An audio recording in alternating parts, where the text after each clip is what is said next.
আউযু বিল্লাহি মিনাশ শাইতানির রাজিম বিসমিল্লাহির রহমানির রহিম। আমরা দণ্ডবিধি রাত্রে পড়ছিলাম এর আগে 181 ধারা পর্যন্ত।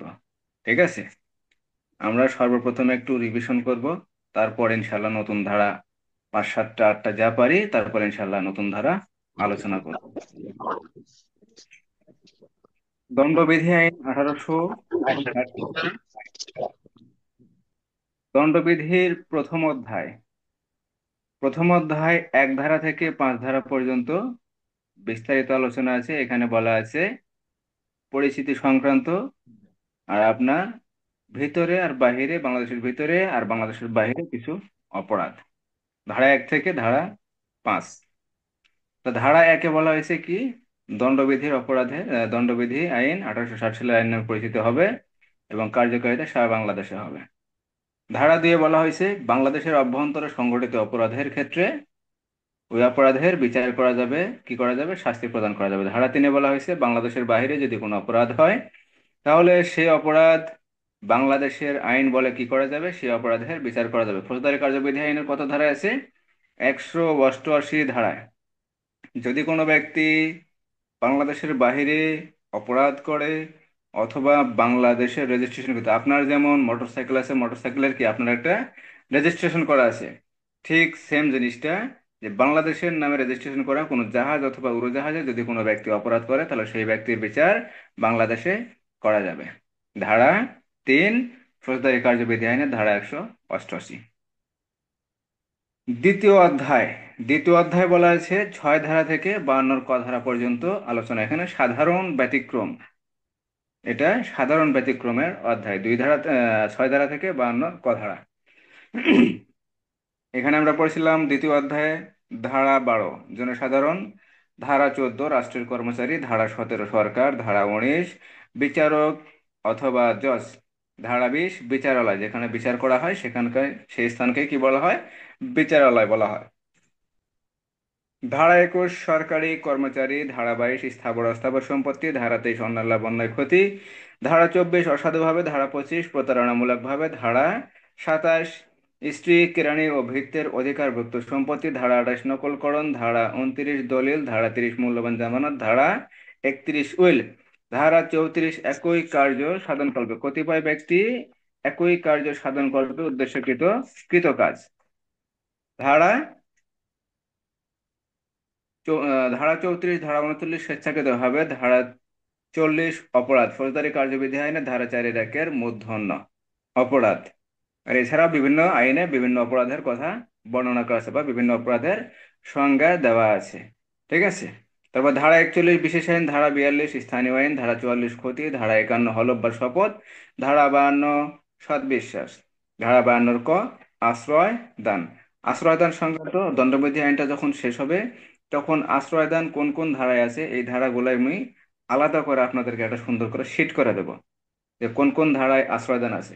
এছাড়া বিভিন্ন আইনে যে মিথ্যা মামলা সংক্রান্ত যে ধারাগুলো আছে, এই ধারাগুলো ইনশাল্লাহ আশা করতেছি আমি শেষের দিকে আপনাদের জন্য আলাদা করে দেব। যখন কোনো প্রশ্নের উত্তর লিখবেন, যেন মিথ্যা মামলা সংক্রান্ত যদি কোনো প্রশ্ন হয়, তাহলে অবশ্যই সবগুলা ধারা যেন পুঙ্খানুপুঙ্খানুভাবে দিতে পারেন, সুবিধা হবে।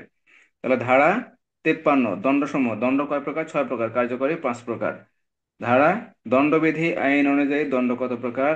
দণ্ড 6 প্রকার, কার্যকরী 5 প্রকার, 1 প্রকার বাতিল করা হয়েছে। 1 প্রকার বাতিল করা হয়েছে। যদি কখনো এমসিকিউ হয় যে দণ্ডবিধি আইন অনুযায়ী দণ্ড কত প্রকার, 1 প্রকার, 2 প্রকার, 4 প্রকার, 5 প্রকার, তাহলে দেবেন 5 প্রকার। আর যদি থাকে 2, 4, 6, 8 প্রকার, তাহলে 6 প্রকার। 54 ধারায় বলা হয়েছে মৃত্যুদণ্ড স্থগিত করতে পারেন বা হ্রাস করতে পারেন, কে পারেন? সরকার পারেন। ধারা 55-তে বলা হয়েছে যাবজ্জীবন কারাদণ্ড হ্রাস করতে পারেন, কে পারেন? সরকার। ধারা 55-এর কতে বলা হয়েছে, ধারা 54 এবং 55 ধারায় সরকারকে যে ক্ষমতা প্রদান করা হয়েছে, রাষ্ট্রপতিও সেম ক্ষমতা প্রদান করতে পারবেন, ফৌজদারি কার্যবিধি আইন ধারা 402-এর ক। আর 54 এবং 55 ধারা ফৌজদারি কার্যবিধি আইনের ধারা 401, ধারা 402, ধারা 401, ধারা 402। ধারা 71, 71 ধারায় বলা আছে কতিপয় মানে কতিপয় অপরাধের ক্ষেত্রে বিচার করা যাবে এবং শাস্তি প্রদান করা যাবে। একটি মামলায় যদি একাধিক অপরাধ হয় বা একাধিক যদি অপরাধী হয় কি অপরাধটা যদি একাধিক হয় সেক্ষেত্রে ওই অপরাধের বিচার করা যাবে, শাস্তি প্রদান করা যাবে। এখানে ফৌজদারি কার্যবিধি আইনের ধারা 35, ধারা 35 ধারায় তো এই কথা বলা আছে, মনে আছে আপনাদের? ধারা 75, বর্ধিত দণ্ড 12তম অধ্যায় এবং 17তম অধ্যায়ের যদি কোনো ব্যক্তি অপরাধ করে এবং পূর্বে যদি কোনো অপরাধের কারণে 3 বছর যদি সাজাপ্রাপ্ত হয়, তাহলে পরবর্তীতে এই 12তম অধ্যায় এবং 17তম অধ্যায়ের যদি কোনো অপরাধ করে তাহলে ওই ব্যক্তিকে যাবজ্জীবন কারাদণ্ড প্রদান করা যাবে, বা বর্ধিত দণ্ড, অর্থাৎ যে দণ্ডের জন্য সে অপরাধ করবে সেই দণ্ডের বর্ধিত দণ্ড প্রদান করা যাবে। ধারা 75। ধারা 76, চতুর্থ অধ্যায়। 76 ধারা থেকে 106 ধারা পর্যন্ত এখানে বলা হয়েছে ব্যতিক্রম, সাধারণ ব্যতিক্রম সংক্রান্ত অপরাধ সংক্রান্ত আলোচনা, সাধারণ ব্যতিক্রমের অপরাধ সংক্রান্ত আলোচনা। ধারা 76 থেকে ধারা 106। তাহলে ধারা 76-এ বলা হয়েছে আইন বলে বাধ্য মনে করে সরকারি কর্মচারী যদি কোনো কার্য সম্পাদন করে, আর সেই ক্ষেত্রে যদি কোনো ভুল ধারণা বশত বা ভুল তথ্যের ভিত্তিতে যদি কোনো কার্য সম্পাদন করে তাহলে তা অপরাধ হবে না। ধারা 76 সরকারি কর্মচারী। ধারা 78, আদালতে যখন কোনো অপরাধের বিচার হয় বা মামলার কার্যক্রম চলমান থাকে, বিচার শেষে যে রায় প্রদান করে বা যে আদেশ আদালত প্রদান করেন সেই আদালতের রায় বা আদেশ কোনো সময়ই অপরাধ হিসেবে গণ্য হবে না। অর্থাৎ এখানে যদি ভুল ভাবে যদি অপরাধ করে নাই, কোনো ব্যক্তি অপরাধ করে নাই কিন্তু সেই ব্যক্তিকে যদি সাজা প্রদান করা হয়, সেটা কিভাবে প্রদান করবেন? আদালত সাক্ষ্য প্রমাণের ভিত্তিতে করবেন। সাক্ষ্য প্রমাণ সত্য হোক মিথ্যা হোক যে কোনো কিছুই হোক না কেন, কোনো নিরপরাধ ব্যক্তি যদি সেখানে সাজা পায় সেখানে আদালতের করার কিছুই নাই। এখানে আদালতের কোনো এই রায় বা আদালতের এই আদেশটা কি হবে না? অপরাধ হিসেবে গণ্য হবে না। ধারা 78, এই 78 ধারা কি বোঝা গেল? মানে আদালত যেভাবেই রায় দিক না কেন, আদালতের এখানে ভুল নাই, আদালতের এখানে কোনো অপরাধ হবে না। ধারা 78।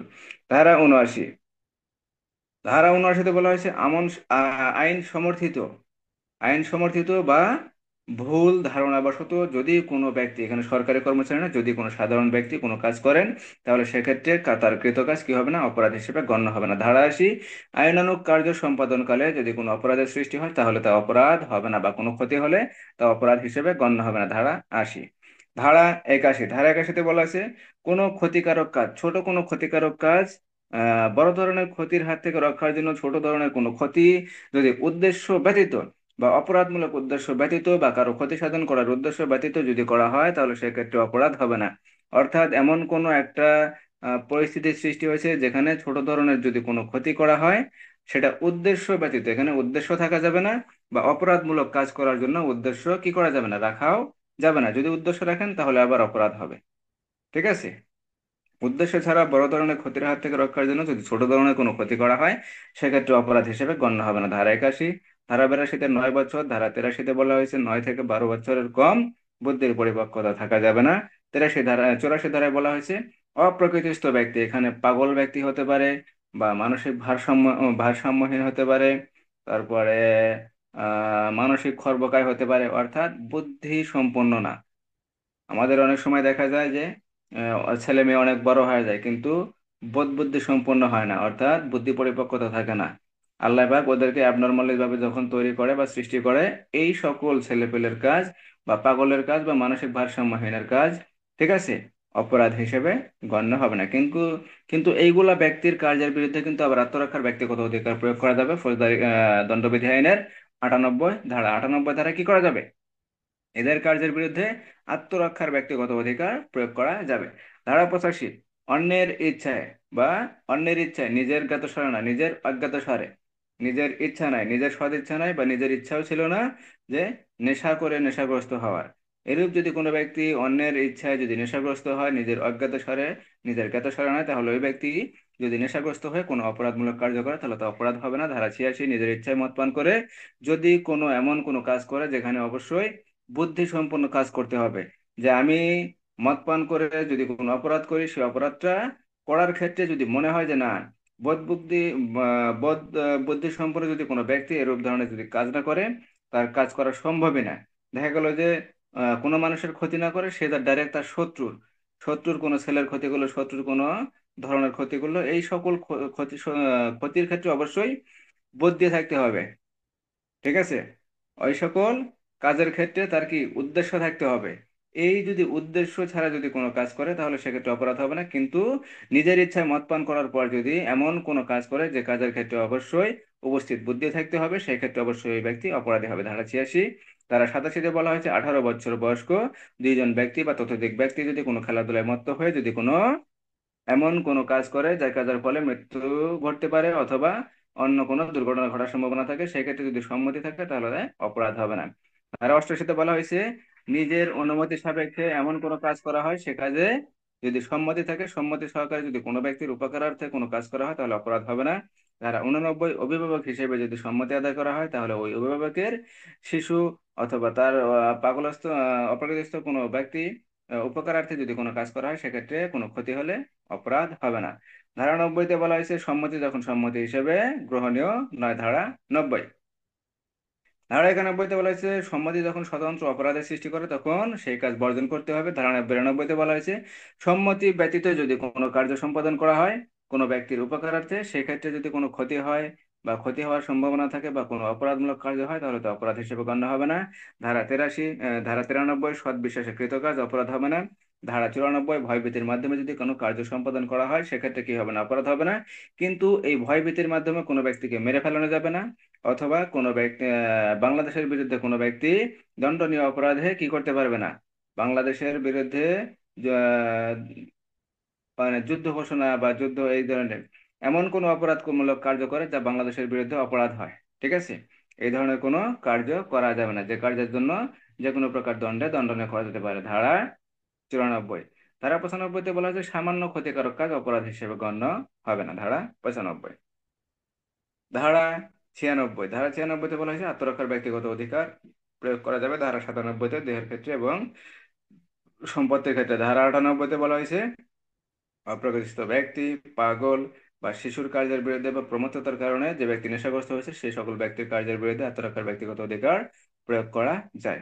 ধারা 99, যে সকল ক্ষেত্রে আত্মরক্ষার ব্যক্তিগত অধিকার প্রয়োগ করা যায় না। ধারা 100, দেহের ক্ষেত্রে যদি কোনো এমন আঘাত আসে যে আঘাতের পরিপ্রেক্ষিতে যদি মৃত্যু হওয়ার সম্ভাবনা থাকে, গুরুতর আঘাতের সম্ভাবনা থাকে, ধর্ষণের ব্যাপারে যদি আক্রমণ হয়, কোনো নারী বা শিশুকে যদি অপহরণের উদ্দেশ্যে আক্রমণ হয়, অপরকে কামড়ার চরিতার্থের জন্য যদি আক্রমণ হয়, অথবা দেখা গেল যে এমন ভাবে আটক করে রাখছে যেখানে সরকারি কর্তৃপক্ষের আশ্রয় সুযোগ থাকে না, এই সকল কার্যের বিরুদ্ধে কি করা যায়, আত্মরক্ষার ব্যক্তিগত অধিকার প্রয়োগ করে কোনো ব্যক্তিকে মৃত্যু পর্যন্ত ঘটানো যায়। ধারা 100, ধারা 101-এ বলা হয়েছে যে ক্ষেত্রে মৃত্যু ঘটানো যাবে না, অন্য কোনো ক্ষতি সাধন করে যদি স্বার্থ হাসিল করা যায়, যদি দেহ রক্ষা করা যায় তাহলে মৃত্যু ঘটানো যাবে না। ধারা 102, আরম্ভ এবং স্থিতিকাল। ধারা 103, সম্পত্তির ক্ষেত্রে যখন কোনো ব্যক্তির মৃত্যু ঘটানো যায়। ধারা 104, মৃত্যু ব্যতীত যদি অন্য কোনো ক্ষতি সাধন করা যায় তাহলে সেই ক্ষতি সাধনই করতে হবে, মৃত্যু ঘটানো যাবে না। ধারা 105, আরম্ভ এবং স্থিতিকাল। ধারা 106, নিরপরাধ ব্যক্তির ক্ষতি হবে জেনেও কি করা যায়, নিরপরাধ ব্যক্তির ক্ষতি হবে জেনেও আত্মরক্ষার ব্যক্তিগত অধিকার প্রয়োগ করে মৃত্যু পর্যন্ত ঘটানো যায়। ধারা 106, ধারা 107, ধারা 107, পঞ্চম অধ্যায় ধারা 107 থেকে ধারা 120-এ খ, এখানে বলা হয়েছে সহায়তামূলক যে অপরাধগুলা, আপনি কোনো ব্যক্তিকে কোনো কার্য করার জন্য সহায়তা করলেন, সেই সহায়তার ফলে যদি কোনো অপরাধের সৃষ্টি হয় অথবা আপনি কোনো অপরাধমূলক কার্য করার জন্য যদি কোনো ব্যক্তিকে সহায়তা করেন তাহলে আপনি অপরাধী হবেন। ধারা 107 থেকে ধারা 120-এর খ ধারা পর্যন্ত। কত অধ্যায়? পঞ্চমতম অধ্যায়। তাহলে চতুর্থ অধ্যায় আর পঞ্চমতম অধ্যায় খুবই গুরুত্বপূর্ণ, গুরুত্বপূর্ণ, গুরুত্বপূর্ণ, খুবই গুরুত্বপূর্ণ। ধারা আপনার 76 থেকে ধারা 120-এর খ পর্যন্ত। ধারা 76 থেকে ধারা 120-এর খ। তাহলে ধারা 107 সহায়তা, ধারা 108, ধারা 107 দুষ্কর্মের সহায়তা, ধারা 108 দুষ্কর্মের সহায়তাকারী ব্যক্তি, ধারা 109 এমন কোনো অপরাধ কার্যে সহায়তা করা হয়েছে যে সহায়তার ফলে ওই অপরাধ কর্মে কি শাস্তির কোনো বিধান নাই, সেক্ষেত্রে ধারা 109। ধারা 109, যখন এমন কোনো অপরাধে আপনি সহায়তা করবেন বা সাহায্য করবেন সেই অপরাধে যদি নির্দিষ্ট কোনো সহায়তা করার জন্য যদি কোনো অপরাধের যদি শাস্তির বিধান না থাকে তাহলে 109 ধারা অনুযায়ী যে অপরাধটা আপনি করছেন, যে অপরাধে সহায়তা করছেন সেই অপরাধের শাস্তি আপনি ভোগ করবেন। ধারা 109। ধারা 110, আপনি যে উদ্দেশ্য নিয়ে কোনো ব্যক্তিকে আপনার সহায়তাকারীর, এখানে সহায়তাকারীর উদ্দেশ্য আর কার্য সম্পাদনকারী ব্যক্তির উদ্দেশ্য যদি ভিন্ন হয় তাহলে সেক্ষেত্রে সহায়তাকারীর শাস্তি। ধারা 110, আপনি আপনার উদ্দেশ্য চুরি করা, আপনি সহায়তা করতেছেন, আপনি আপনার উদ্দেশ্য কি চুরি করানো, আর যে ব্যক্তির মাধ্যমে আপনি কাজটা করতেছেন তাকে বলতেছেন ভাই আমার সম্পত্তি তুই নিয়ে যা, কোনো সমস্যা না, আপনার উদ্দেশ্য চুরি করা, কিন্তু ওর উদ্দেশ্য যে কার্য সম্পাদন করতেছে তার উদ্দেশ্য হলো যে এটা ভাইয়ের সম্পত্তি, আমি নিয়ে গেলে কোনো সমস্যা হবে না। তাহলে দুইজনের যদি উদ্দেশ্য বা অভিপ্রায় যদি ব্যতিক্রম হয় সেক্ষেত্রে সহায়তাকারী শাস্তি ধারা 110।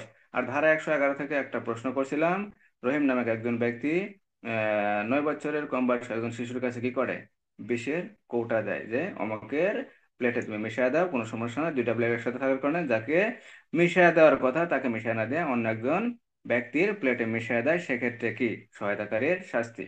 অর্থাৎ কার্য যদি ভিন্ন রূপ সম্পাদন হয় তাহলে সহায়তাকারী শাস্তি ধারা 111। ধারা 114-তে সহায়তাকারী ব্যক্তি যদি অপরাধের ঘটনাস্থলে উপস্থিত থাকে বা উপস্থিত থেকে যদি অপরাধ কর্ম সহায়তা করে তাহলে শাস্তি ধারা 114। ধারা 115-তে বলা হয়েছে মৃত্যুদণ্ড অথবা যাবজ্জীবন কারাদণ্ডে দণ্ডনীয় কোনো অপরাধে যদি সহায়তা করা হয় কিন্তু সেক্ষেত্রে যদি অপরাধটি সৃষ্টি না হয় সেক্ষেত্রে সহায়কারী ব্যক্তি মাপ পাবে না, কিন্তু যে অপরাধ কর্ম করবে সে মাপ পাবে। সে অপরাধ করে নাই সেক্ষেত্রে সে মাপ পাবে, কিন্তু সহায়তা যে করছে সে মাপ পাবে না, ধারা 115। আর ধারা 116-তে বলা হয়েছে কারাদণ্ডে দণ্ডনীয় যদি কোনো অপরাধে সহায়তা করা হয় সেক্ষেত্রে যদি অপরাধটি সৃষ্টি না হয় সেক্ষেত্রে সহায়তাকারী ব্যক্তি কি হবে, অবশ্যই অপরাধী হবে। আমি এনামুল ভাইকে বললাম যে আপনি ওকে গালের উপর দুটা থাবড় মেরে দেন, ঠিক আছে, বা বাজারের ভেতর বসে আছে ওকে দুটা গালের উপর থাবড় মেরে দেন, ওর একটা অপমান হবে, ও একটা সাজা ভোগ করলো। এখন আমি বললাম কিন্তু এনামুল ভাই মারতে পারলো না, ঠিক আছে, এনামুল ভাইয়ের কোনো অপরাধ হবে না, কিন্তু আমি যে বললাম এই আমার যে বলার কারণে বা আমার এই সহায়তা করার কারণে, ঠিক আছে, এখানে আমি অবশ্যই অপরাধী হব। অপরাধটা কিন্তু সংগঠন হয় নাই, কিন্তু সহায়তা করার জন্য আমি অপরাধী, ধারা 116। ধারা 116। ধারা 118-তে বলা হয়েছে অপরাধের ষড়যন্ত্র গোপনকরণ। ধারা 118। 118-তে বলা হয়েছে কোন ক্ষেত্রে, মৃত্যুদণ্ড এবং যাবজ্জীবন কারাদণ্ডের ক্ষেত্রে যদি কোনো অপরাধ সৃষ্টির জন্য বা সংগঠনের জন্য বা অনুষ্ঠানের জন্য যদি ষড়যন্ত্র করা হয় তাহলে সেই ষড়যন্ত্রের বিষয়ে যদি কোনো ব্যক্তি জানতে পারেন তাহলে সে যদি না জানান তাহলে তিনি অবশ্যই অপরাধী হবেন, ধারা 118। ধারা 119 সরকারি কর্মচারী কর্তৃক যদি এরূপ কোনো ষড়যন্ত্র কি করা হয়, যদি গোপন করা হয় তাহলে তিনি অবশ্যই শাস্তি ভোগ করবেন, ধারা 119। সেটা মৃত্যুদণ্ড হোক, যাবজ্জীবন কারাদণ্ড হোক অথবা কারাদণ্ডে দণ্ডনীয় কোনো অপরাধের ক্ষেত্রে হোক অবশ্যই তিনি শাস্তি ভোগ করবেন, ধারা 119।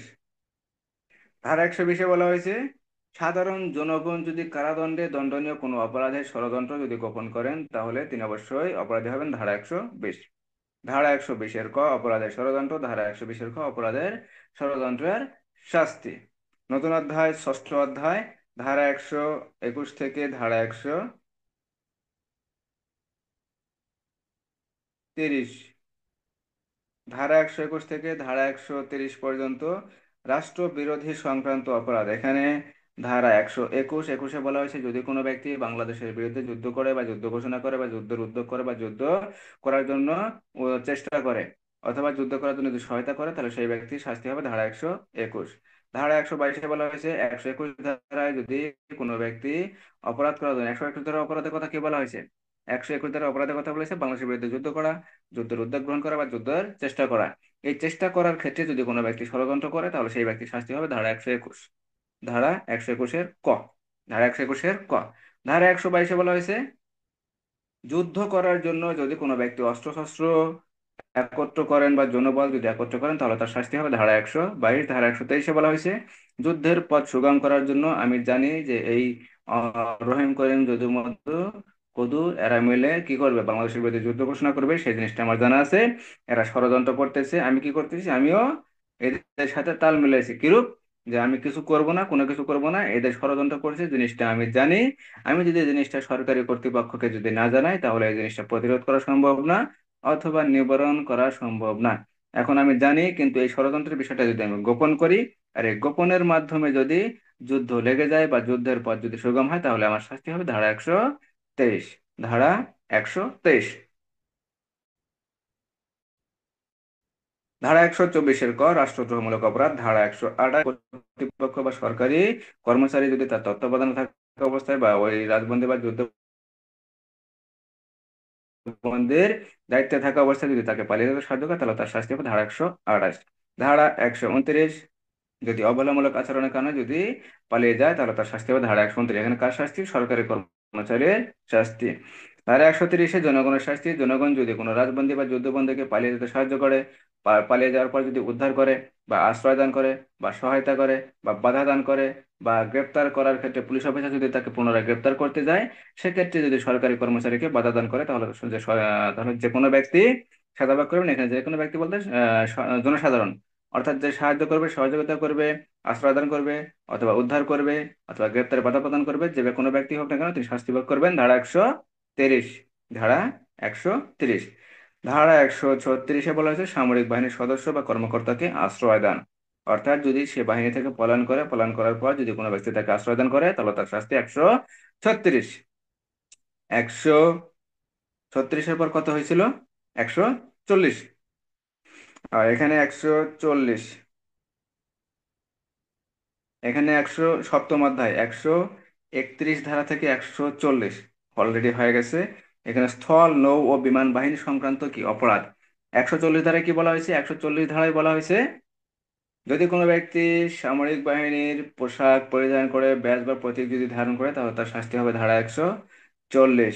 গুরুত্বপূর্ণ অধ্যায় 8ম অধ্যায়, তাহলে 4র্থ অধ্যায় আর 5ম অধ্যায় আর 8ম অধ্যায় খুবই গুরুত্বপূর্ণ। এখানে 8ম অধ্যায় বলা হয়েছে বেআইনি এবং দাঙ্গা সংক্রান্ত কি অপরাধ, অর্থাৎ জনগণের গণশান্তি কি নষ্ট হয়, গণশান্তি নষ্ট হয় বা গণশান্তি যেখানে নষ্ট হয় বা আইন শৃঙ্খলা যেখানে অবনতি করতে পারে বা জনগণের যেখানে বিরক্তিকর কার্য সৃষ্টি হয়, এরূপ সংক্রান্ত কি অপরাধ ধারা 41 থেকে, ধারা 141 থেকে ধারা 160 পর্যন্ত। ধারা 160। ধারা 141-এ বলা হয়েছে বেআইনি সমাবেশের সংজ্ঞা, ধারা 142 বেআইনি সমাবেশের সদস্য হওয়া, ধারা 143 বেআইনি সমাবেশের শাস্তি, ধারা 144 মারাত্মক অস্ত্রশস্ত্র সহ শাস্তি, ধারা 145 বেআইনি সমাবেশ ছত্রভঙ্গ হওয়ার জন্য আদেশ করা হয়েছে, আদেশ করার পরও কোনো ব্যক্তি যদি জ্ঞাতসারে বা জেনে শুনে বুঝে যদি সেই সমাবেশে যদি যোগদান করে, তাহলে তার শাস্তি ধারা 145। ধারা 146-এ বলা হয়েছে দাঙ্গা, ধারা 147 দাঙ্গার শাস্তি, ধারা 148 মারাত্মক অস্ত্র সহ দাঙ্গায় অংশগ্রহণ করার শাস্তি, ধারা 150 যদি কোনো ব্যক্তি বেআইনি সমাবেশে যোগদান করার জন্য কোনো ব্যক্তিকে ভাড়া করে, ভাড়ায় সহায়তা করে বা কোনো ব্যক্তি যদি বলে যে ভাই ভাড়া কর, ঠিক আছে সমস্যা নেই, উৎসাহ প্রদান করে বা সম্মতি প্রদান করে, তাহলে ওই ব্যক্তির শাস্তি ধারা 150। ধারা 151-তে বলা হয়েছে 5 বা ততোধিক ব্যক্তির সমাবেশ ছত্রভঙ্গ হওয়ার জন্য আদেশ দেওয়ার পরেও সেখানে গণশান্তি হতে পারে বা গণশান্তি বিনষ্ট হতে পারে, এরূপ কোনো সমাবেশে যদি কোনো ব্যক্তি নতুন করে যোগদান করে, তাহলে তার শাস্তি ধারা 151। ধারা 152-তে বলা হয়েছে বেআইনি সমাবেশ বা দাঙ্গা দমনকালে যদি কোনো ব্যক্তি সরকারি কর্মচারীকে যদি আক্রমণ করে বা বাধার যদি সৃষ্টি করে, তাহলে তার শাস্তি ধারা 152। ধারা 154, যে ভূমিতে বেআইনি সমাবেশ অনুষ্ঠিত হওয়ার সম্ভাবনা আছে বা বেআইনি সমাবেশ অনুষ্ঠিত হয়, সেই জমির মালিক, দখলদার বা স্বার্থ আছে যার, এমন যদি ব্যক্তি বা অধিকার যার আছে, এরূপ ব্যক্তি যদি সরকারি কর্তৃপক্ষকে যদি না জানায়, তাহলে তার শাস্তি ধারা 154। ধারা 155-তে বলা হয়েছে যে জমিতে দাঙ্গার মতো কোনো অপরাধ অনুষ্ঠিত হওয়ার সম্ভাবনা আছে বা এরূপ ষড়যন্ত্র জানার পর যদি সেই মালিক বা দখলদার বা যার স্বার্থ আছে বা যে অধিকার আছে বা যে সত্ত্ব দাবি করে, ওই জমির যে সত্ত্ব দাবি করে, সেই ব্যক্তি যদি এই দাঙ্গার অপরাধ সম্পর্কে যদি না জানায়, তাহলে তার অপরাধ হবে ধারা 155। ধারা 157, বেআইনি সমাবেশে অথবা দাঙ্গায় অংশগ্রহণকারী সদস্যদের যদি আশ্রয় প্রদান করে, তাহলে ওই ব্যক্তির শাস্তি ধারা 157। ধারা 158-তে বলা হয়েছে যে ব্যক্তি ভাড়াটিয়া হিসেবে যোগদান করে, আপনি আমাকে ভাড়া করলেন 500 টাকা দিয়ে, আমি ভাড়াটিয়া হিসেবে বেআইনি সমাবেশে বা দাঙ্গায় কি করলাম, অংশগ্রহণ করলাম, তাহলে আমার শাস্তি ধারা 158। ধারা 159 মারামারি, ধারা 160 মারামারির সংজ্ঞা, ধারা 161 থেকে ধারা 171। নবম অধ্যায়, নবম অধ্যায় গুরুত্বপূর্ণ আছে, তেমন গুরুত্বপূর্ণ নয়, এখান থেকে বেশি খুব একটা প্রশ্ন হয় না। নবম অধ্যায় ধারা 161 থেকে ধারা 171-এর পর্যন্ত, এখানে সরকারি কর্মচারীগণের বিভিন্ন আইনানুগ কার্যক্রম কি অবমাননা করার জন্য কি অপরাধ, অর্থাৎ সরকারি কর্মচারীগণ কর্তৃক ঘুষ সংক্রান্ত যে অপরাধগুলো আছে, সেখানে 161 ধারা থেকে 171-এর ধারা পর্যন্ত আলোচনা করা আছে। তাহলে ধারা 161 ধারা 161-তে বলা হয়েছে যদি কোনো সরকারি কর্মচারী পারিশ্রমিক ব্যতীত অন্য কোনো বকশিস গ্রহণ করেন অর্থাৎ টাকা পয়সা যদি গ্রহণ করেন তাহলে তার শাস্তি ধারা 161।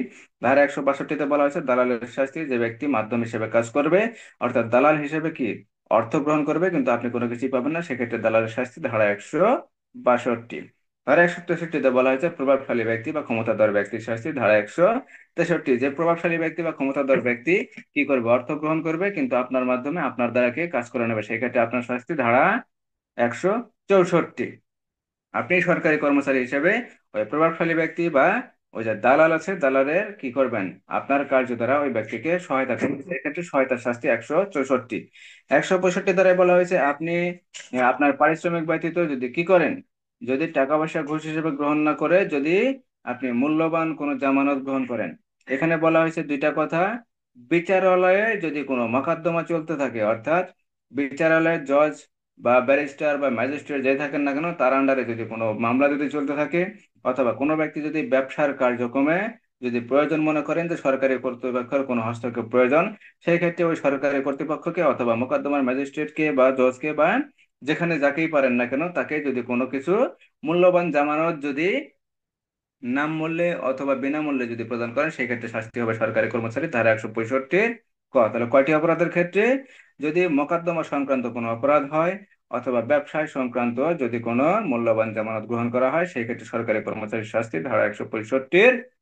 ক ধারা ধারা 165 ক না, ধারা 165 কতে বলা হয়েছে যে ব্যক্তি ওই 161 ধারা থেকে 165 ধারা পর্যন্ত যে ব্যক্তি ঘুষ প্রদান করবেন অর্থাৎ টাকা পয়সা হোক, ফ্ল্যাট হোক, গাড়ি হোক, বাড়ি হোক, যে কোনো কিছুই হোক না কেন, যে ব্যক্তি এই প্রদান করবেন প্রদান করার ফলে যদি অপরাধের সৃষ্টি হোক অথবা অপরাধের সৃষ্টি না হোক উভয় ক্ষেত্রে তিনি শাস্তি ভোগ করবেন ধারা 165।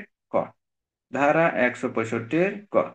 ধারা 166, সরকারি কর্মচারী যদি কোনো ব্যক্তির ক্ষতি সাধন করার জন্য আইনের নির্দেশ যদি অমান্য করেন তাহলে তার শাস্তি ধারা 166। ধারা 167-তে বলা হয়েছে সরকারি কর্মচারী যদি কোনো ব্যক্তির ক্ষতি সাধন করার জন্য যদি অশুদ্ধ দলিল যদি প্রণয়ন করেন বা এমন কোনো দলিল যদি অনুবাদ করেন যা ভুল, ঠিক আছে, অথবা এমন কিছু লিখলেন যেটা ভুলভাবে লিখলেন, তাহলে তিনি যদি ভুলভাবে বা অশুদ্ধভাবে যদি কোনো দলিল তৈরি করেন বা প্রস্তুত করেন বা অনুবাদ করেন তাহলে তার শাস্তি ধারা 167। ধারা 168 ধারায় বলা হয়েছে সরকারি কর্মচারী ব্যবসা বাণিজ্য কি করতে পারবেন না, লিপ্ত হতে পারবেন না, ব্যবসা বাণিজ্য নিজেকে নিয়োজিত করতে পারবেন না। ধারা 169 বলা হয়েছে সরকারি কর্মচারী কোনো বেআইনিভাবে কোনো সম্পত্তি ক্রয় করতে পারবেন না অথবা নিলামে হাক ডাক দিতে পারবেন না, ধারা 169। ধারা 170 বলা হয়েছে কোনো ব্যক্তি যদি সরকারি কর্মচারী যদি ধারণ করে তাহলে তার শাস্তি ধারা 170। ধারা 171 বলা হয়েছে যদি কোনো ব্যক্তি সরকারি কর্মচারী না হয়ে যদি সরকারি কর্মচারীর পোশাক পরিধান করে অথবা প্রতীক বা ব্যাজ ধারণ করে তাহলে তার শাস্তি ধারা 171। তাহলে নবম অধ্যায় শেষ। দশম অধ্যায়, দশম অধ্যায়ে বলা হয়েছে 172 ধারা থেকে 190 ধারা পর্যন্ত, কত ধারা পর্যন্ত, 172 ধারা থেকে 190 ধারা। এখন 172 ধারা থেকে 190 ধারা পর্যন্ত আমরা এর আগে মোটামুটি আলোচনা করছিলাম 172 থেকে 181 ধারা পর্যন্ত। এখানে সমন, সরকারি কর্মচারীগণের কি বিভিন্ন আইনানুগ নির্দেশ, ঠিক আছে, সরকারি কর্মচারীর বিভিন্ন আইনানুগ নির্দেশ যদি কোনো ব্যক্তি অবমাননা করে তাহলে তার শাস্তি ধারা 172 থেকে ধারা 190 পর্যন্ত। তাহলে ধারা 172-এ বলা হয়েছে যদি কোনো সরকারি কর্মচারী সমন জারি করার জন্য যদি যান আর এই সমন জারি যেন সে করতে না পারে বা সরকারি কর্মচারী যেন সমন জারি করতে না পারে সেই জন্য যদি কোনো ব্যক্তি আত্মগোপন করেন তাহলে তার শাস্তি ধারা 172। ধারা 173, 173 ধারায় বলা হয়েছে সমন জারিকরণে যদি কোনো ব্যক্তি বাধা সৃষ্টি করে বা আক্রমণ যদি করে বা অন্য কোনো ভাবে যে কোনো ভাবে হোক না কেন সে যদি বাধা দেয় তাহলে তার শাস্তি হবে ধারা 173। ধারা 174-এ বলা হয়েছে জারি করার আদেশ জারি হয়েছে কিন্তু আদেশ অনুযায়ী যদি ওই ব্যক্তি সঠিক সময়ে সঠিক জায়গায় যদি না পৌঁছায় তাহলে তার শাস্তি হবে ধারা 174। ধারা 175-এ বলা হয়েছে সমন জারি করা হয়েছে যে কোনো দলিল দলিল কোনো দলিল পেশ করার জন্য যে নির্দিষ্ট কোনো স্থানে বা নির্দিষ্ট কোনো জায়গায় দলিল পেশ করার জন্য বলা হয়েছে যদি কিন্তু এই দলিল পেশ সংক্রান্ত যদি কোনো সমন সঠিক সময় সঠিকভাবে যদি জারি করা হয়, কিন্তু জারি করার পরেও যদি কোনো ব্যক্তি নির্দিষ্ট স্থানে বা নির্দিষ্ট সময় বা নির্দিষ্ট জায়গায় যদি হাজির না হয়, তাহলে তার শাস্তি ধারা 175। আর ধারা 176 বলা হয়েছে যে সরকারি কর্মচারী, আহ, সরকারি ধারা ধারা 176 বলা হয়েছে সরকারি কর্মচারীর নিকট কোন সংবাদ প্রদানে বাধ্য বা সংবাদ দেওয়ার জন্য, যেমন ফৌজদারি কার্যবিধি আইনের 44 ধারা এবং ফৌজদারি কার্যবিধি আইনের 45 ধারা অনুযায়ী কতিপয় ব্যক্তি বা জনসাধারণ কি অপরাধ সংক্রান্ত যদি কোথাও অপরাধ সংঘটিত হয় বা অপরাধ সংঘটিত হওয়ার সম্ভাবনা থাকে বা ষড়যন্ত্র যদি হয়, এর বিষয়ে যদি জানতে পারেন, তাহলে ওই জনসাধারণ কি পুলিশ অফিসার অথবা ম্যাজিস্ট্রেটকে অপরাধ সংক্রান্ত বিষয় জানাইতে অবশ্যই বাধ্য থাকবেন। এই বাধ্য হওয়ার পরেও যদি তারা না জানান, তাহলে তাদের শাস্তি হবে ধারা ধারা 176। ধারা 177, ধারা 177-এ বলা হয়েছে তথ্য সরবরাহ করার জন্য বাধ্য হয়েও যদি কোনো ব্যক্তি অসত্য তথ্য বা মিথ্যা তথ্য যদি সরবরাহ করেন, তাহলে তার শাস্তি হবে ধারা 177। তাহলে ধারা কত? 177। এখানে 176 পর্যন্তই গুরুত্বপূর্ণ, ধারা 176। আর এখানে যদি কখনো এমসিকিউ হয়, এমসিকিউ আসতে পারে যে কোনো ব্যক্তি সত্য ঘটনা বা সত্য তথ্য প্রদান করার জন্য বাধ্য হয় যদি মিথ্যা তথ্য সংগ্রহ করেন, তাহলে তার শাস্তি কত ধারায়? দণ্ডবিধি ধারা 174, ধারা 175, ধারা 176, ধারা 177। তাহলে তার শাস্তি হবে ধারা 177। ধারা 178, মনে রাখার একটা কৌশল মনে রাখেন। 176 ধারায় বলা হয়েছে যদি কোনো ব্যক্তি কোনো অপরাধ সম্পর্কে, অপরাধ অনুষ্ঠান সম্পর্কে বা কোনো অপরাধ হয়েছে বা অপরাধের ষড়যন্ত্র হইতেছে এই বিষয়ে জানাতে বাধ্য থাকবেন, ধারা 176। আর বাধ্য থাকা সত্ত্বেও যদি ওই ব্যক্তি মিথ্যা সংবাদ দেন, তাহলে তার শাস্তি হবে ধারা 177। পাশাপাশি ধারা 178 হলফ, হলফ বা শপথ। তাহলে হলফ বা শপথ প্রথমে কি ধারা 178-এ বলা হয়েছে যদি কোনো ব্যক্তি উপযুক্ত কর্তৃপক্ষ, সরকারি কর্তৃপক্ষ বা সরকারি কর্মচারী উপযুক্ত কর্তৃপক্ষ কর্তৃক যদি হলফ বা শপথ গ্রহণে অস্বীকার করে, প্রথমে কি অস্বীকার করে, অস্বীকার যদি করে, তাহলে তার শাস্তি ধারা 178। ধারা 179-তে বলা হয়েছে যদি কোনো ব্যক্তির নিকট হলফ গ্রহণ করার পর আহ, যদি প্রশ্ন করা হয়, উপযুক্ত কর্তৃপক্ষ যদি প্রশ্ন করেন বা ক্ষমতা সম্পন্ন সরকারি কর্মচারী যদি প্রশ্ন করেন, তাহলে সেই প্রশ্নের উত্তর দানে যদি অস্বীকার করেন, তাহলে তার শাস্তি ধারা 179। তাহলে সর্বপ্রথম কি করা হয়, একটা মানুষ যখন কোর্টে হাজির হয়, তাকে সর্বপ্রথম কি করা হয়, হলফ বা শপথ পাঠ করানো হয়। শপথ পাঠ করানোর পরে কি হয়, তাকে বিভিন্ন রঙের ঢঙ্গে প্রশ্ন করা হয়, ধারা 179। এখন 79 ধারার মধ্যে বলা হয়েছে এই প্রশ্ন করার পর উপযুক্ত কর্তৃপক্ষ কর্তৃক যদি প্রশ্ন করানো হয়, এই প্রশ্ন করার পর যদি ওই ব্যক্তি প্রশ্নের উত্তর দিতে যদি অস্বীকার করেন, তাহলে তার শাস্তি ধারা 179। ধারা 180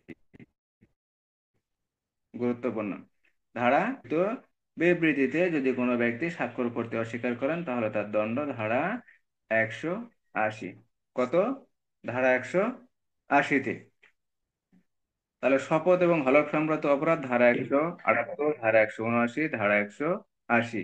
180-তে বলা হয়েছে বিবৃতি লিপিবদ্ধ করা হয়েছে, এখন লিপিবদ্ধ কিন্তু বিবৃতিতে স্বাক্ষর করতেছে, অস্বীকার করতেছে, ধারা 180।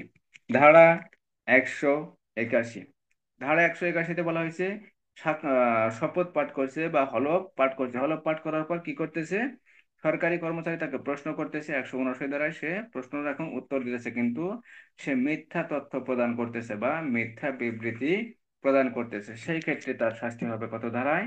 ধারা 181। ধারা 181। তাহলে ধারা 1 থেকে ধারা 181 পর্যন্ত কোন ধারায় কোনো সমস্যা আছে?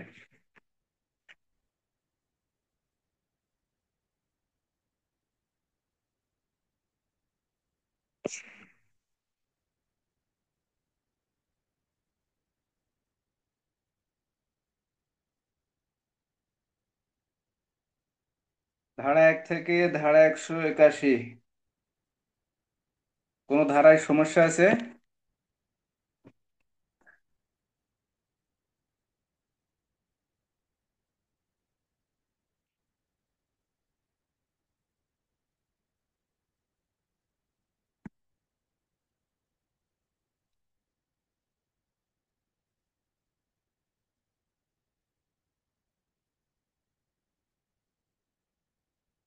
তাহের ভাই, এনামুল ভাই, ফরিদ ভাই। না স্যার, কোনো সমস্যা নাই, বলেন। ধারা 182। ধারা 182 সুন্দরভাবে মনে রাখবেন, মনে রাখার চেষ্টা করবেন। 182 ধারায় বলা হয়েছে, যদি কোনো ব্যক্তি, মনে করেন যদি কোনো ব্যক্তি অপর কোনো ব্যক্তির ক্ষতি সাধন করার জন্য বা বিরক্তিকর করার জন্য বা বিরক্তি সৃষ্টি করার জন্য সরকারি কর্মচারীর ক্ষমতা প্রয়োগের মাধ্যমে, ঠিক আছে, সরকারি কর্মচারী ক্ষমতা প্রয়োগের জন্য মিথ্যা তথ্য সরবরাহ করে, তাহলে ওই ব্যক্তির শাস্তি হবে ধারা 182। এখানে মূল যে বিষয়টা বলা হয়েছে, সে বিষয়টা হলো, আপনি এমন কোনো তথ্য প্রকাশ করবেন সরকারি কর্মচারীর নিকট, সেখানে সরকারি কর্মচারী কি করবে, তার ক্ষমতা প্রয়োগ করবে, আর সেই ক্ষমতা প্রয়োগের ফলে অপর কোনো ব্যক্তির কষ্ট হবে বা বিরক্তির সৃষ্টি হবে, বা এলাকায় শান্তি শৃঙ্খলা নষ্ট হবে, বা গণশান্তি কি হবে, বিঘ্ন ঘটবে।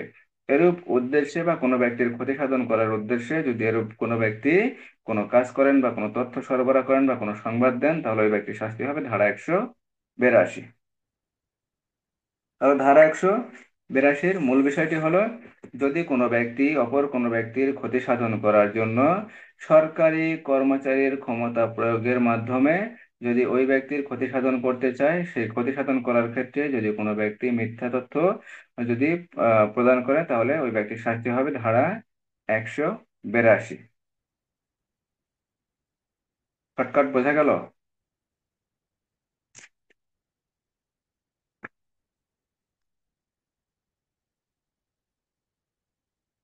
বোঝা গেল না? উদাহরণ, মনে করেন ক নামক একজন ব্যক্তি পুলিশ অফিসারকে সংবাদ দিছে। কে? ক নামক একজন ব্যক্তি কাকে সংবাদ দিছে? পুলিশ অফিসারকে। সংবাদ দেয় যে একটি গ্রামের পাশে তাকে আক্রমণ করা কি করছে, লুট করছে। কোথায়? একটি গ্রামের পাশে। এখন যে ব্যক্তি এই সংবাদটা দিছে, সে জানে যে আমাকে কোনো আক্রমণও করা হয় নাই বা আমাকে লুট করাও হয় নাই। এখন ওই ক নামক ব্যক্তির উদ্দেশ্য কি, যে ওই গ্রামে পুলিশ অফিসারকে যেহেতু সংবাদ দিছি যে আমাকে লুট করছে, আমাকে আক্রমণ করছে, এখন এই লুটের সংবাদ আর এই আক্রমণের সংবাদ শুনে পুলিশ অফিসার কি করবে, ওই গ্রামে এসে তল্লাশি করবে। ওই গ্রামের জনগণের যে বাড়িঘর থাকবে তাদের কাছে কি তল্লাশি করবে। তাদের তল্লাশির মাধ্যমে কি হবে, তাদের একটা শান্তি শৃঙ্খলা নষ্ট হবে, তাদের বিরক্তির সৃষ্টি হবে। এরূপ কোনো বিরক্তিকর কার্য করার জন্য যদি কোনো ব্যক্তি মিথ্যা তথ্য সরবরাহ করেন বা মিথ্যা খবর দেন, আর এই মিথ্যা খবরের ভিত্তিতে যদি সরকারি কর্মচারী তার ক্ষমতা প্রয়োগের মাধ্যমে যদি জনগণের বিরক্তির সৃষ্টি করে বা অশান্তির সৃষ্টি করে, তাহলে এই ব্যক্তির শাস্তি হবে ধারা 182। ধারা 182। তাহলে 182 ধারায় বলা হয়েছে, কোনো ব্যক্তির ক্ষতি সাধন কল্পে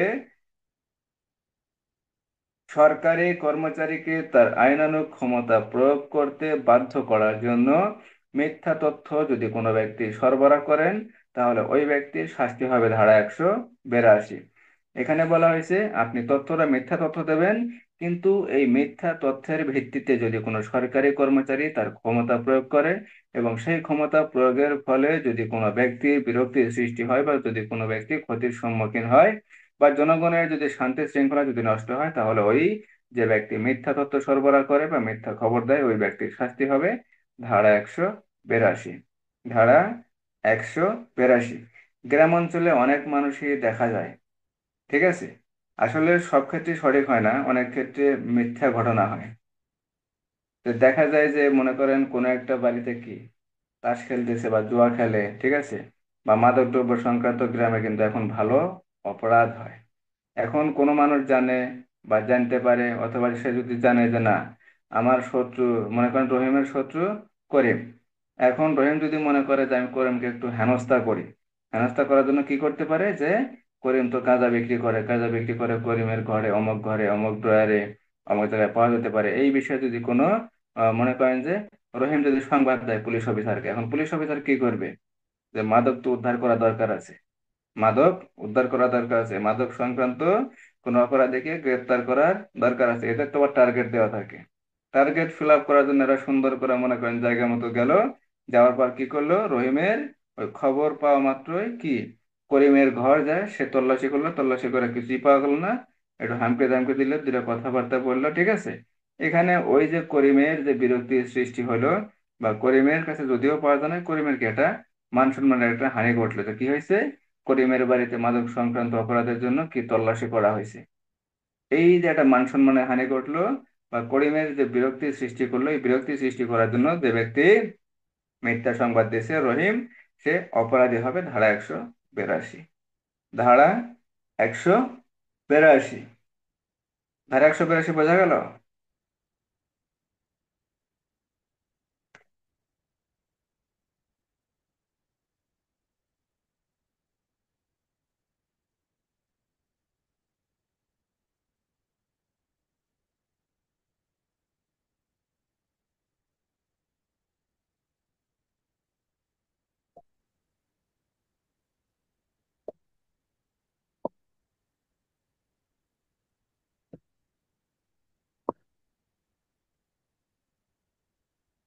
আরেকটা উদাহরণ দেই। ক নামক একজন ব্যক্তি সরকারি কর্মচারীকে এই মর্মে সংবাদ দেয় যে জ একটি গুপ্ত স্থানে কিছু নিষিদ্ধ লবণ রাখছে। কে খবর দেয়? ক, কাকে খবর দেয়? যে কোনো সরকারি কর্মচারীকে, সেটা পুলিশ অফিসার হতে পারেন, ম্যাজিস্ট্রেট হতে পারেন, অথবা অন্য কোনো উপযুক্ত কর্মচারী হতে পারেন, এমন কোনো সরকারি কর্মচারীকে খবর দেয় যে ক জানে যে আমি যদি এই ব্যক্তিকে খবরটা দেই বা এই সরকারি কর্মচারীকে যদি খবরটা দেই, সে কি করবে, এই জায়গায় এসে করিমের বা রহিমের বা যদু বা মধু বা কদুর কি করবে, 12টা বাজায় ছেড়ে দেবে। ঠিক আছে, আমি জানি আমি তার ক্ষতি করব, কিভাবে ক্ষতি করা যাবে সেই জিনিসটা, প্ল্যান প্রোগ্রামটা আমার মাথায় আছে। এখন আমি কি করলাম, পুলিশ অফিসারকে খবর দিলাম যে এই জায়গায় কিছু নিষিদ্ধ লবণ রাখছে অমক, এখন আপনি এই বিষয়টা দেখতে পারেন। এখন যখন আমি সংবাদটা দেব, পুলিশ অফিসার ওই জায়গায় যাবে, যাওয়ার পর কি করবে, সে তল্লাশি করবে।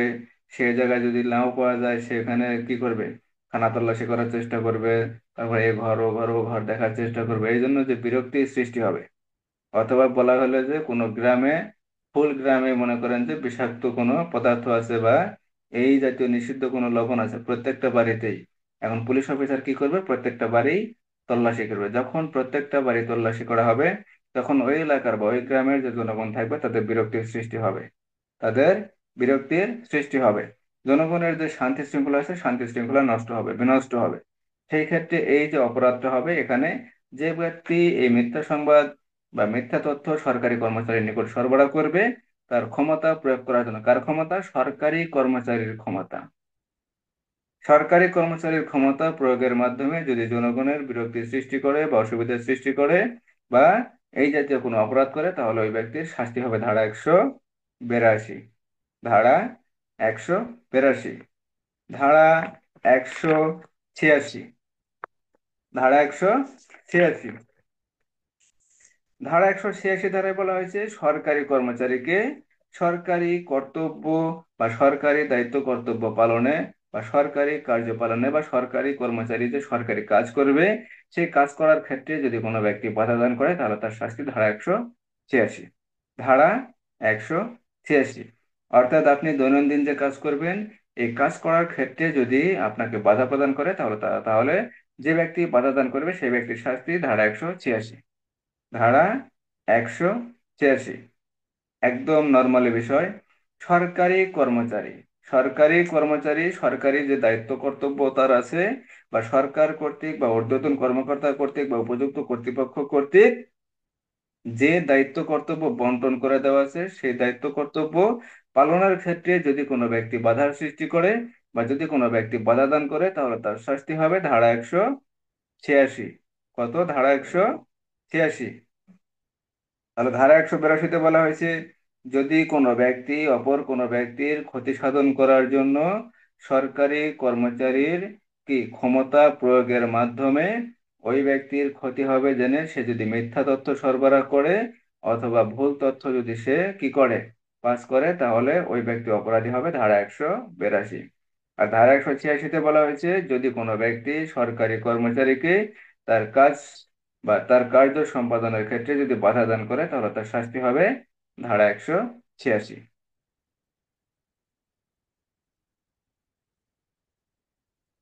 বোঝা গেল?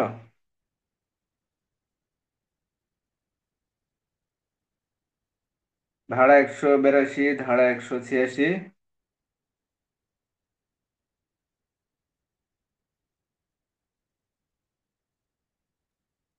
বোঝা গেছে স্যার। তাহলে ধারা 187, ধারা 187, ধারা 187-তে বলা হয়েছে সাহায্য করার জন্য আপনি বাধ্য। ফৌজদারি কার্যবিধি আইনের 42 ধারা, ফৌজদারি কার্যবিধি আইনের 42 ধারা, ফৌজদারি কার্যবিধি আইনের 77 ধারা, ফৌজদারি কার্যবিধি আইনের 128 ধারা।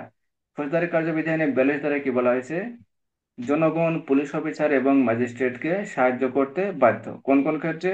আসামি গ্রেপ্তারের ক্ষেত্রে, আসামি যেন পালায় যেতে না পারে সেই ক্ষেত্রে, পুনরায় আসামিকে গ্রেপ্তারের ক্ষেত্রে, সরকারি সম্পত্তি ক্ষতির হাত থেকে রক্ষার ক্ষেত্রে বা আইন শৃঙ্খলা রক্ষার্থে কি করতে বাধ্য? জনগণ সাহায্য করতে বাধ্য। ফৌজদারি কার্যবিধি আইনের 42 ধারা। ফৌজদারি কার্যবিধি আইনের 77 ধারা কি বলা হয়েছে? আদালত বা ম্যাজিস্ট্রেট যদি পরোয়ানা অতি দ্রুত কার্যকর করার জন্য জনগণের উপর নির্দেশিত করেন তাহলে জনগণ সেই নির্দেশনা সাপেক্ষে কি করতে পারেন? পরোয়ানা কার্যকরী করতে পারেন। ধারা 77। সেই পরোয়ানা কার্যকরের মাধ্যমে জনগণ কি করতে পারেন? সাহায্য করতে পারেন।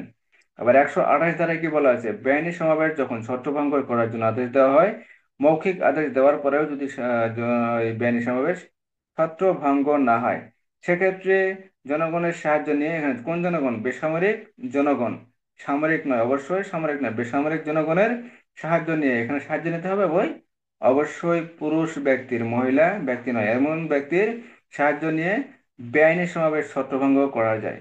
এই যে ফৌজদারি কার্যবিধির 42 ধারা, 77 ধারা, তারপর 128 ধারা অনুযায়ী কি জনগণের কাছে যদি সাহায্য চাওয়া হয়, জনগণ সাহায্য করতে বাধ্য। কিন্তু এই ক্ষেত্রে যদি জনগণ সাহায্য না করে তাহলে কত ধারা অনুযায়ী শাস্তি হবে? ধারা 187। আমরা আগেই পড়ছিলাম যে পেনাল কোড বা দণ্ডবিধির 187 ধারা অনুযায়ী অপরাধী হবেন।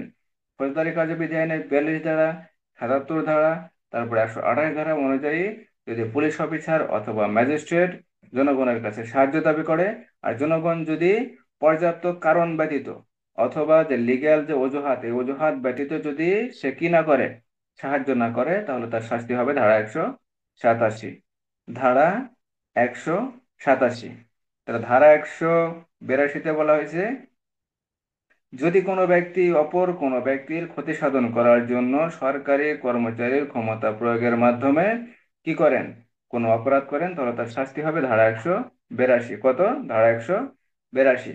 ধারা 186-তে বলা হয়েছে সরকারি কর্মচারী যে সরকারি কর্তব্য বা সরকারি কার্য সম্পাদন করবেন, সেই সরকারি কার্য সম্পাদনের ক্ষেত্রে যদি বাধার সৃষ্টি করেন তাহলে তার শাস্তি হবে ধারা 186।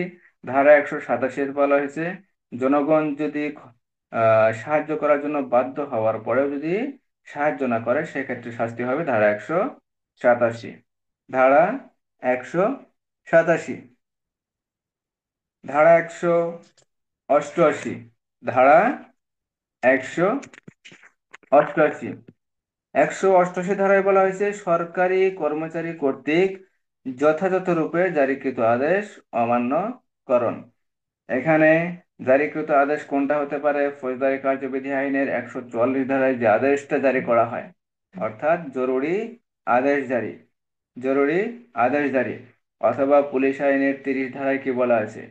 কোন রাস্তা দিয়ে মিছিল মিটিং যাবে, কোন রাস্তা দিয়ে থামবে, কোন সময় যাবে, এই যে আদেশগুলা দেওয়া হয়, এগুলা কি সরকারি কর্মচারীর আদেশ, এগুলা সরকারি কর্মচারীর আদেশ।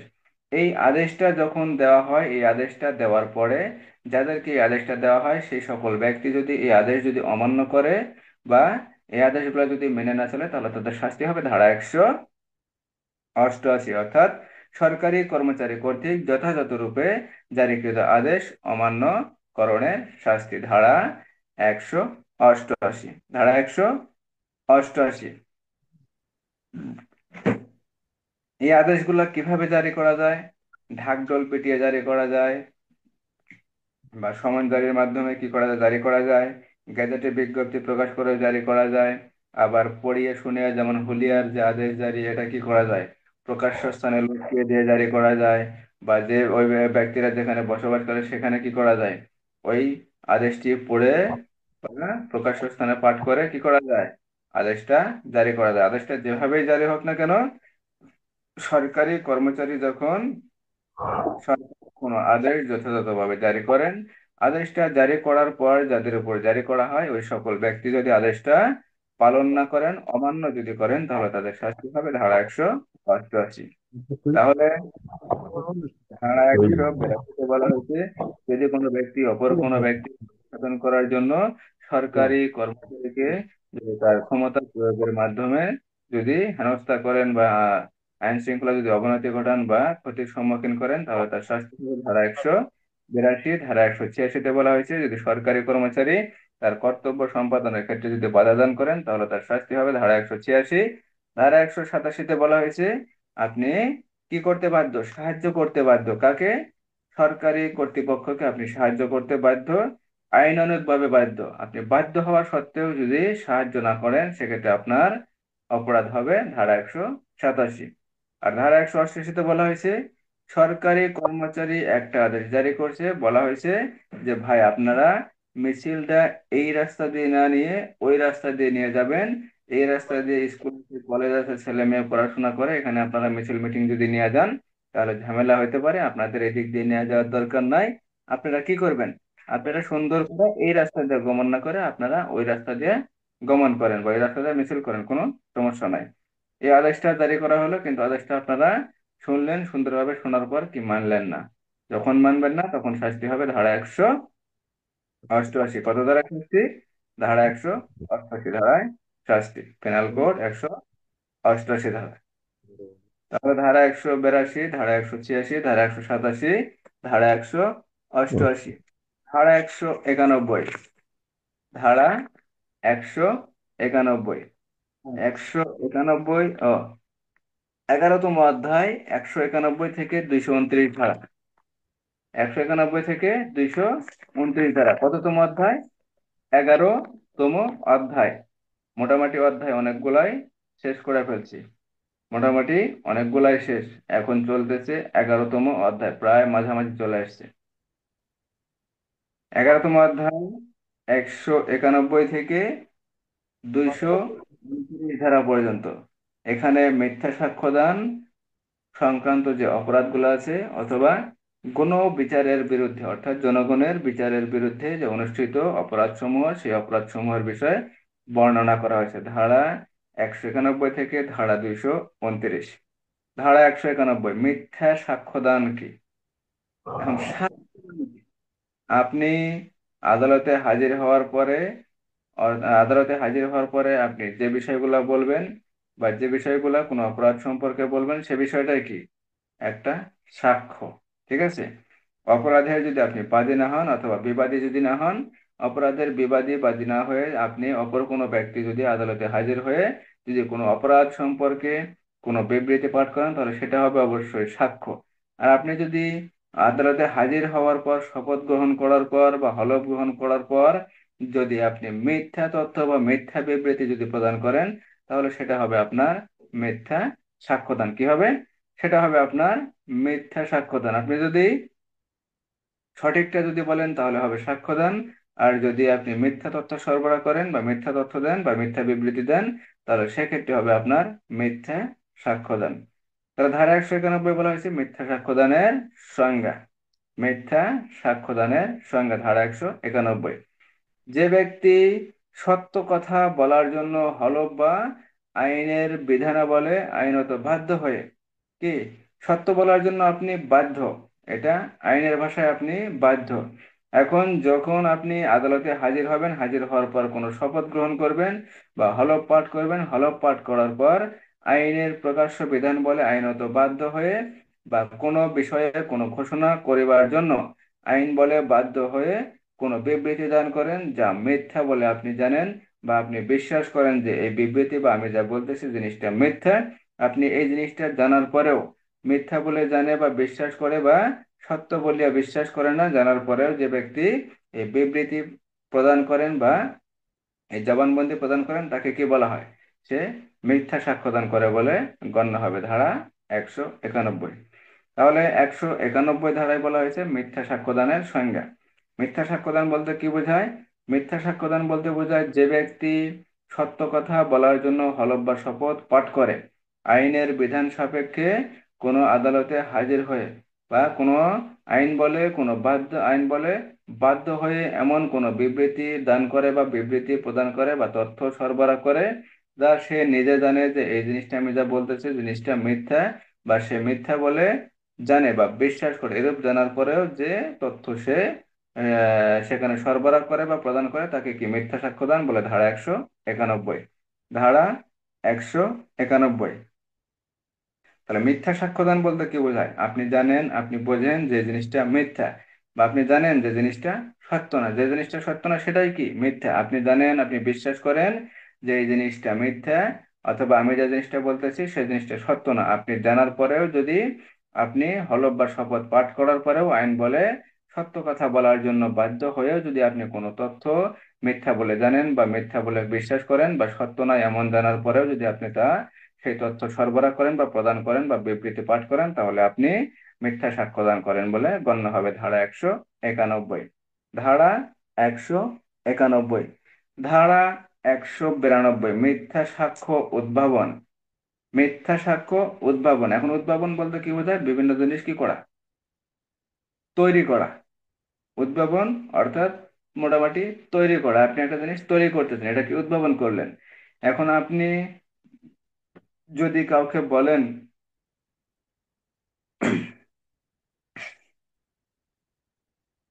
আপনি যদি মনে করেন যে ক নামক একজন ব্যক্তি খকে কি করতেছে, ক্ষয়ের বিরুদ্ধে 1,000 টাকার জন্য মনে করেন যে একটা ন্যায্য দাবির সমর্থনে কি করতেছে যে, ভাই তুই যদি আমাকে 1,000 টাকা দেস তাহলে আমি বলে দেবো যে হ্যাঁ অমকে তোর থেকে 5,000 টাকা ধার নিছে। ঠিক আছে, আমাকে তোর থেকে 5,000 টাকা ধার নিচ্ছে। এখন এই যে আপনি আমাকে 1,000 টাকা দিলেন, আমি আপনার পক্ষে হয় কি করলাম, অমকের বিরুদ্ধে তথ্য দিলাম যে হ্যাঁ আমাকে 5,000 টাকা ধার নিচ্ছে, আর আমি কি করলাম আপনার থেকে 1,000 টাকা নিলাম। এই যে 1,000 টাকা নিয়ে যে আমি যে তথ্য প্রদান করলাম সেটা হলো কি মিথ্যা সাক্ষ্যদান। মিথ্যা সাক্ষ্যদান, ধারা 191। আর ওই ব্যক্তি যদি বলে যে ভাই তুই অমকের বিরুদ্ধে মিথ্যা সাক্ষ্য দিবি, আমি তোকে 2,000 টাকা দিলাম, কি করবি? তুই বলবি যে অমক আমার থেকে 5,000 টাকা নিছে। এই যে আমি মিথ্যা সাক্ষ্য কি উদ্ভাবন করলাম। ধারা 192। আমার শাস্তি হবে কত? ধারা 192 মিথ্যা সাক্ষ্য দান উদ্ভাবন। আর যে ব্যক্তি মিথ্যা তথ্য দেবে বা মিথ্যা তথ্য সরবরাহ করবে তার শাস্তি হবে ধারা 193।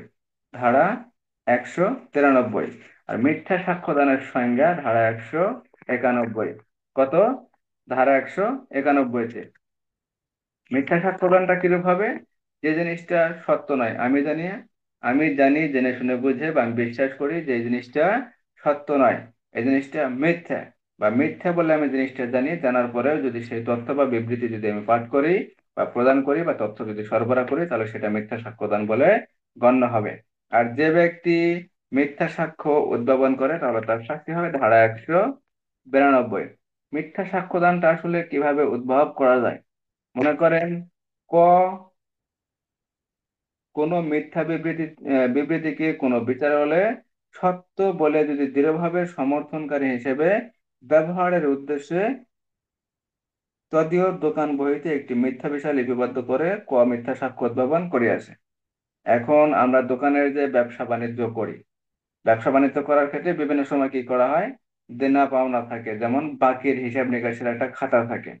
এখন আমি জানি যে মনে করেন আমি একজন ব্যবসায়ী ব্যক্তি, ঠিক আছে, এখন আমার দোকানে অনেকেই ব্যবসায় কি করে, বাকি খায়।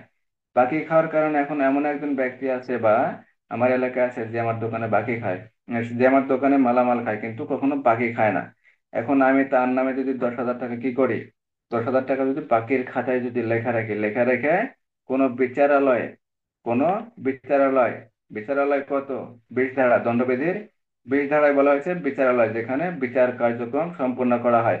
এখন বিচারালয়ে হাজির হয়ে যদি আমি বলি যে স্যার ওই আমার দোকান থেকে 20,000 টাকা কি বাকি খাইছে। এই যে আমি আমার দলিলটা পেশ করছি বা আমার খাতাটা কি করছে এখানে হাজির করছি, এই হাজির করা খাতাটাই কি মিথ্যা সাক্ষ্য উদ্ভাবন। আমি মিথ্যা সাক্ষ্য কি করছি, আমি তৈরি করছি। আমি নিজে মিথ্যা সাক্ষী তৈরি করছি, আমি জানি যে এটা মিথ্যা, এটা সত্য না। এখানে আমি যে মিথ্যা সাক্ষ্য উদ্ভাবন করছি, এখানে আমার শাস্তি হবে ধারা 192। ধারা 192। আর যে ব্যক্তি মিথ্যা সাক্ষ্য দেয় তার শাস্তি হবে ধারা 193। আর মিথ্যা সাক্ষ্য দানের সংজ্ঞা ধারা 191। তাহলে ধারা 182, 100,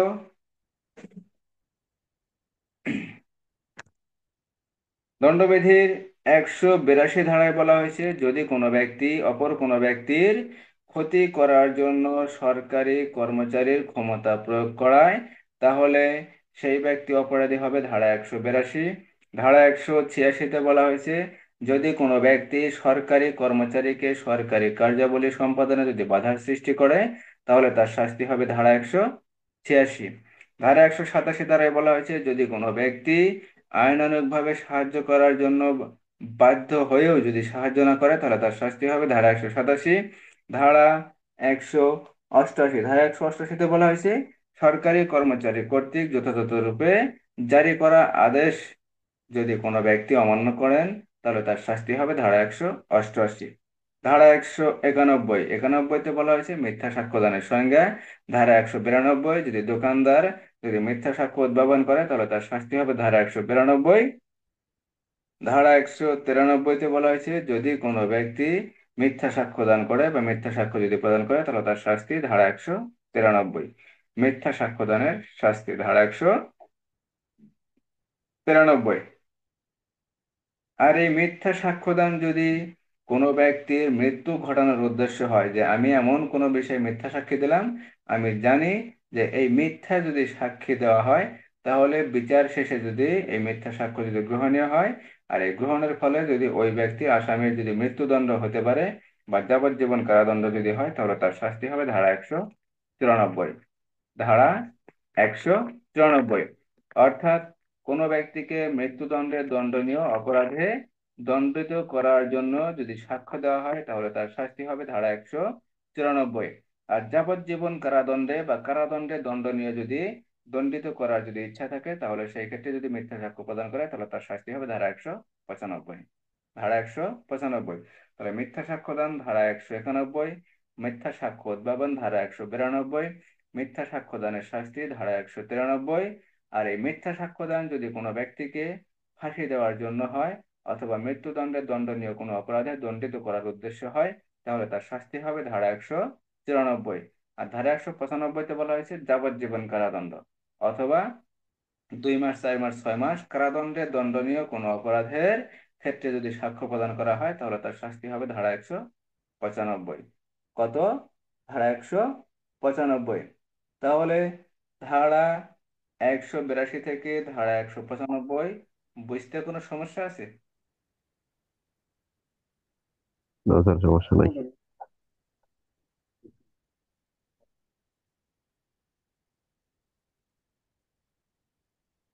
তাহলে মোটামুটি এক ধারা থেকে ধারা 195, আগামীকালকে ইনশাল্লাহ 200 পরে আমরা চলে যাব। মোটামুটি এখানে অনেকগুলো ধারায় পড়া হয়েছে। ঠিক আছে, মোটামুটি ধারা এখানে বাদই যায় নাই, এখানে বাদই যায় নাই। যাই হোক, কোনো সমস্যা নাই, ইনশাল্লাহ চেষ্টা করতেছি, আমরা চেষ্টার উপরে থাকি, দেখা যাক আল্লাহ ভরসা। তাহলে এক ধারা থেকে ধারা 195 দেখার চেষ্টা করবেন। আর আমার এখানে একটা সূচিপত্র করছি, দণ্ডবিধি ধারা বেশি, পরিমাণে বেশি, আমি একটা সূচিপত্র করছি মোটামুটি 210-15 ধারা পর্যন্ত। আমি কালকে ইনশাল্লাহ আপনাদেরকে সূচির পিডিএফ দিয়ে দেবো। ঠিক আছে, এই জি সূচিটা স্যার। আপনারা রেখে দেবেন, যেখানে যাবেন সূচিটা সাথে করে নিয়ে যাবেন। সূচি যদি সাথে করে নিয়ে যান, তাহলে আপনাদের মনে করেন যে বের করে দেখলেন, দেখতে কোনো সমস্যা হবে না। বড় বই না, মোটা কোনো বই না, হয়তো দণ্ডবিধি সম্পূর্ণ লিখলে আপনার 8-9 পাতা হবে বা 10 পাতা, সর্বোচ্চ 10 পাতা হবে। ঠিক আছে, এটা যদি শিখে থাকেন তাহলে পড়তে সুবিধা হবে, বুঝতেও সুবিধা হবে। ডিউটিতে যান, যেখানে যান, বের করে হাতের উপরে সুন্দর করে নিয়ে থাকতে পারবেন, সুবিধা হবে, কোনো সমস্যা হবে না। তাহলে আজকের মতো ক্লাস শেষ। সকালের ক্লাসটা অবশ্যই 7:50। আমরা হুম, পড়ছিলাম পর্নোগ্রাফি নিয়ন্ত্রণ আইনে 2 ধারা, 4 ধারা, 5 ধারা, 6 ধারা, তারপর পড়ছিলাম 13 ধারা। হুম, তুমি কালকে ইনশাল্লাহ হবে 8 ধারা। কত ধারা? আট হুম, ধারা 8 ধারা হলেই পর্নোগ্রাফি নিয়ন্ত্রণ আইন ইনশাল্লাহ শেষ। তারপরের দিন ইনশাল্লাহ হবে সরাইখানা আইন, অথবা জুয়া আইন, অথবা অন্য কোনো আইন। ঠিক আছে? জি স্যার, ঠিক থাকবেন। আসসালামু আলাইকুম ওয়া রাহমাতুল্লাহ। আছে। আসসালামু আলাইকুম।